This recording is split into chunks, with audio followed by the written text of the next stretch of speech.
Hello student, कैसे आप लोग? उम्मीद करता हूं आप लोग ठीक हो गए। आपका मेरे यूट्यूब चैनल संजीव ज्ञान गुरु के पास स्वागत है। आज मैं आपको क्लास 10 के गणित में वित्त चैप्टर का प्रश्न वाली 10.2 का प्रश्न 4 सॉल्व करके समझाऊंगा। इस क्वेश्चन को मैं आपको बहुत ही आसानी में स्टेप बाय स्टेप समझाऊंगा, ताकि आप सब स्टूडेंट को एक प्रश्न का अच्छी प्रकार समझ में आ जाए। ठीक है, और यदि आप वीडियो आपको पसंद आता है तो प्लीज मेरे वीडियो को लाइक शेयर कर दीजिएगा, और यदि आप वीडियो पर नए तो सब्सक्राइब बटन प्रेस कर बेल आइकन पर क्लिक कर दीजिएगा, ताकि हमारी हर पहली वीडियो का नोटिफिकेशन आपको सबसे पहले मिले। ठीक है, और प्रश्न 4 सॉल्व करने से पहले मैं आपको एक बात कह दूं कि इस वीडियो को पूरा अंत तक देखिएगा, बीच में कहीं भी स्किप मत कीजिएगा, नहीं तो आपको वीडियो का अच्छी तरह समझ में नहीं आएगा। ठीक है, तो देखिए प्रश्न 4 क्या कह रहा है। सिद्ध कीजिए कि किसी वृत्त के किसी व्यास के सिरों पर खींचे गए स्पर्श रेखाएं समांतर होती है। ठीक है, तो देखिए इस प्रश्न को सिद्ध करने से पहले मैं आपको बता दूं कि स्पर्श रेखाएं क्या है।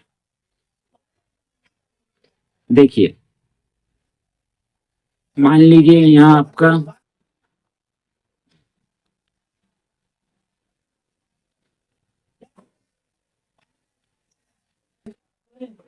मान लीजिए आपका यहाँ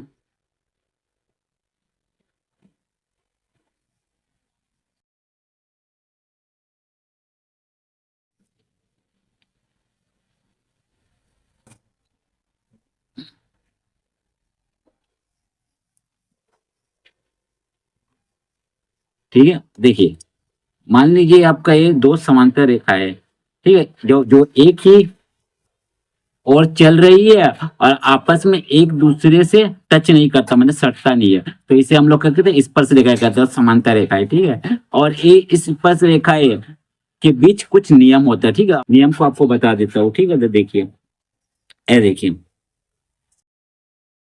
दो रेखाएं समांतर होगी जब आपका, देखिए मान लीजिए एक समांतर रेखा, एक समांतर रेखा। ठीक है, ये आपका समांतर रेखा का नाम है ए बी, और इस समांतर रेखा का नाम है आपका सी डी। ठीक है, और इसके बीच देखिए एक तिर्यक रेखा खींचा गया है। ठीक है, तिर्यक रेखा। ठीक है, तो जब दो समांतर रेखा के बीच तिर्यक रेखा खींचा जाता है तो इसके बीच कुछ संबंध होता है। ठीक है, तो देखिए क्या संबंध है। देखिए संगत कोण के युग्म बराबर हो गए। तो देखिए संगत कोण क्या होता है। देखिए ये जो कोण एक कोण 5 के बराबर होता है, ये कोण 1 बराबर कोण 5। ठीक है, मान लीजिए आपका कोण एक आपका है 50 डिग्री, 50 डिग्री। ठीक है, तो आपका कोण 5 भी आपका 50 डिग्री हो जाएगा। ठीक है, उसके बाद देखिए जैसे मान लीजिए कोण 2 कोण 6 के बराबर, देखिए कोण 2 है आपका कोण 6 के बराबर है। ठीक है, तो देखिए जैसा मान लीजिए कोण 2 आपका कितना है 70 डिग्री मान लीजिए। ठीक है, 70 डिग्री, तो ये भी आपको हो जाएगा 70 डिग्री। ठीक है, इसी प्रकार आपका कोण 3 हो जाएगा आपका कोण 7 के बराबर, कोण 4 हो जाएगा कोण 8 के बराबर। ठीक है, अब दूसरा देखिए एकांतर अंतःकोणों के युग्म बराबर हो गए। ठीक है, अब देखिए एकांतर अंतःकोण क्या होता है। ठीक है, तो देखिए एकांतर अंतःकोण जैसे कोण 4 है आपका कोण 6 के बराबर होगा। ये जो तिर्यक रेखा है, तिर्यक रेखा के इस साइड का कोण और इस साइड का कोण एकांतर होता है। ठीक है, देखिए कोण 4 हो जाएगा आपका कोण 6 के बराबर। ठीक है, तो देखिए मान लीजिए आपका जो कोण 2 था 70 डिग्री, तो आपका ये 70 डिग्री, तो कोण 4 भी आपका 70 डिग्री होगा। किस अनुसार? शीर्षाभिमुख कोण के अनुसार। ठीक है, जब ये 70 डिग्री है तो आपका ये भी 70 डिग्री होगा। देखिए 70 डिग्री हुआ ना, देखिए 70 है 70 है। ठीक है, इसी प्रकार आपका कोण 3 क्या हो जाएगा कोण 5 के बराबर होगा एकांतर कोण के अनुसार। ठीक है, तो देखिए कोण 1 क्या था आपका 50 डिग्री, तो कोण 3 आपका 50 डिग्री शीर्षाभिमुख कोण के अनुसार। तो देखिए ये भी आपका 50 डिग्री है ना। ठीक है, और एक चीज है, और देखिए लास्ट वाला बहुत इंपॉर्टेंट है। ठीक है, देखिए तिर्यक रेखा के एक ही ओर के अंतःकोणों का योग 180 डिग्री होता है। ठीक है, जैसे देखिए कोण 4 जोड़ कोण 5 बराबर 180 डिग्री। तो देखिए तिर्यक रेखा है, तिर्यक रेखा के एक ही ओर माने इस ओर, तो देखिए कोण 4 कोण 5, तो देखिए 70 और 50। ठीक है, तो तिर्यक रेखा की एक ही अंतःकोणों को 180 डिग्री होना चाहिए। ठीक है, तो देखिए हम लोग इसको माने थे अपने से, बोल के ये 180 डिग्री नहीं हुआ। ठीक है, मान लीजिए यहाँ अगर हम लोग मानते हैं कितना डिग्री आपका 80 डिग्री, 80 डिग्री, तो ये आपका हो जाता कितना, ये आपका हो जाता 100 डिग्री, 100 डिग्री हो जाता। ठीक है, ठीक है 100 डिग्री मैंने दोनों का योग आपका कितना होना चाहिए 180 डिग्री तिर्यक कोणों के अनुसार। ठीक है, अगर मान लीजिए यहाँ आपको माने आप 120 डिग्री, यहाँ आपका हो जाएगा 60 डिग्री इस अनुसार। ठीक है, समझ गए? इतना आपको उम्मीद करता हूँ आपको समझ में आ गया तिर्यक कोणों का। चलिए अब मैं आगे इसका बनाता हूँ। ठीक है, चलिए तो देखिए बोला गया है किसी वृत्त के किसी व्यास के सिरों पर खींची गई स्पर्श रेखा समांतर होती है। तो देखिए इसके लिए मेरे को वृत्त खींचना होगा। देखिए मैंने वृत्त खींच दिया पहले। ठीक है, बोला गया है किसी वृत्त के किसी व्यास, तो वृत्त पर एक व्यास हम लोग बना लेते हैं। ठीक है, चलिए बना लेते हैं। व्युत्पत्ति में देखिए व्यास आप इस प्रकार बना सकते हो, इस प्रकार बना सकते हो, इस प्रकार किसी प्रकार बना सकते हो। मैं आपका लंबा बना लेता हूँ, ठीक है। चलिए एक केंद्र,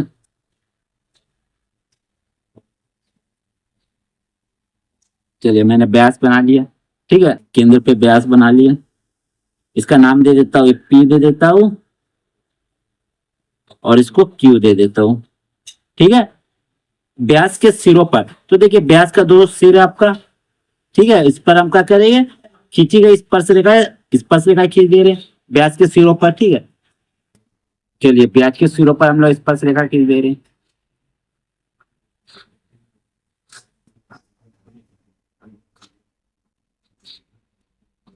ठीक है।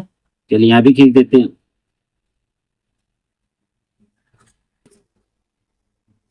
चलिए हो गया, दो स्पर्श रेखा खींच दिए। उसका नाम दे दीजिए ए, इसका दे दीजिए बी, इसका दे दीजिए सी और इसका दे दीजिए डी, ठीक है। ए, ठीक है। चलिए अब लिखते हैं हल, ठीक है। पहले हम लोग देखिए, ठीक है, आपका जो वृत्त का व्यास है और ये स्पर्श रेखा है, ठीक है, तो दिया है, जो जो दिया है लिख लीजिए, दिया है, दिया है, क्या दिया है, ओ, इसका नाम ओ दे देते, ओ केंद्र वाले वृत्त पर, ओ केंद्र वाले वृत्त का व्यास क्या है, पी क्यू है, जिसके सिरों, जिसके सिरों पर दो स्पर्श, दो स्पर्श रेखा, रेखाएं क्या है, ए बी और सी डी है, ए बी और सी डी है, सी डी है, ठीक है। आपको क्या करना है, सिद्ध करना है, क्या सिद्ध करना है, देखिए सिद्ध करना है, क्या सिद्ध करना है आपको, A B parallel C D, A B parallel C D माने समांतर है कि नहीं, ये सिद्ध करना है, ठीक है। फिर आप देखिए, ठीक है, ठीक है, प्रमाण में क्या होगा, त्रिज्या होता है क्या, स्पर्श रेखा पे लंब है, जब लंब होगा तो क्या होगा आपका 90 डिग्री का, ठीक है। तो ये आपका 90 डिग्री, जब ये 90 डिग्री है तो यहाँ भी 90 डिग्री होगा। और हम लोग जानते हैं कि एक सरल रेखा के दोनों कोणों का कितना होता है, 180 डिग्री, तो 180 डिग्री होता है, 90 है तो ए भी 90 होगा और ए भी 90 होगा, ठीक है, समझ गए। तो चलिए हम लिखते, तो हम लिखेंगे चूंकि, चूंकि, चूंकि वृत्त की त्रिज्या, वृत्त की त्रिज्या और स्पर्श रेखा के बीच 90 डिग्री का कोण होता है, कोण होता है, ठीक है।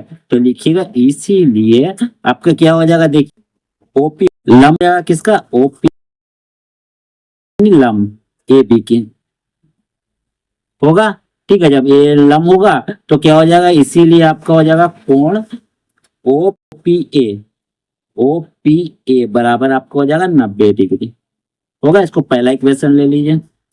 इसी प्रकार, इसी प्रकार आपका दूसरा क्या हो जाएगा, ओ क्यू लंब क्या हो जाएगा, सी डी पे लिख दीजिए, ओ क्यू लंब सी डी पे, ठीक है। तो इसीलिए आपका हो जाएगा कोण ओ क्यू आपका सी, ओ क्यू सी बराबर 90 डिग्री, ये हो गया आपका दूसरा इक्वेशन, ठीक है। अब चलिए अब क्या करिएगा, समीकरण 1 और समीकरण 2 को जोड़ने पर लिखिएगा समीकरण 1 और समीकरण 2 को जोड़ने पर। तो देखिए समीकरण 1 क्या है, कोण OPA, फिर जोड़ कोण समीकरण 2 OQC, ठीक है, बराबर 180 डिग्री होना चाहिए। ठीक है, तो देखिए इसका कितना आपका 90 90 लिख दीजिए, फिर जोड़ इसका भी 90 बराबर 180 डिग्री। ठीक है, 90 90 180 होता है, और अभी देखिए 180 डिग्री, दोनों कोणों का 180 डिग्री होगा। तो हम कह सकते हैं इसीलिए क्या हो जाएगा आपका आपका ए बी क्या हो जाएगा, स्पर्श रेखा आपका समांतर होगा सी डी के। ठीक है, तो लिख दीजिएगा A B parallel C D. ठीक है, क्यों, देखिए देखिए यहाँ देखिए तिर्यक रेखा के एक ही ओर के अंत कोणों का योग 180 डिग्री होता है। हम लोग कहे थे आपको, देखिए देखिए तिर्यक रेखा था, इसके एक ही ओर के अंत कोण 180 डिग्री था, देखिए 80 था 100 डिग्री, जुड़ के 180 डिग्री आया था ना, बस यही हमको करना है। तो हम लोग लिख देते हैं चूंकि वृत्त के एक ही ओर के अंत कोणों का योग 180 डिग्री होता है